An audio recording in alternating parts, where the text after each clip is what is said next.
మీకు ఎప్పుడైనా ఏదైనా స్వీట్ తినాలనిపిస్తుందా? అయితే ఒకసారి ఇలా ట్రై చేసి చూడండి.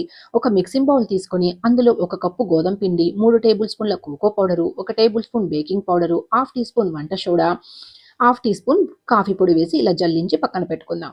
మరో బౌల్ తీసుకొని అందులో 1/4 cup refined oil, half cup sugar powder, half cup పెరుగు, హాఫ్ కప్పు పాలు, ఈ 3 వేసి బాగా మిక్స్ చేసుకోవాలి. ఇలా మిక్స్ చేసుకున్న దాంట్లో వెనిల్లా ఎసెన్స్ వేస్తే ఫ్లేవర్ చాలా బావుంటుంది. మనం మిక్స్ చేసుకున్న పౌడర్‌ని ఈ పెరుగు మిశ్రమంలో వేసేసి బాగా మిక్స్ చేసుకోవాలి.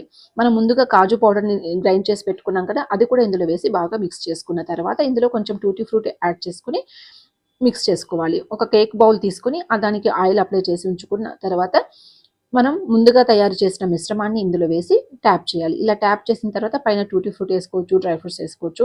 ముందుగా ప్యాన్ 5 నిమిషాలు ప్రీ హీట్ చేసిన తర్వాత మనం కేక్ బౌల్ పెట్టేసి హాఫ్ అన్ అవర్ కుక్ చేస్తే సరిపోతుంది. అంతే.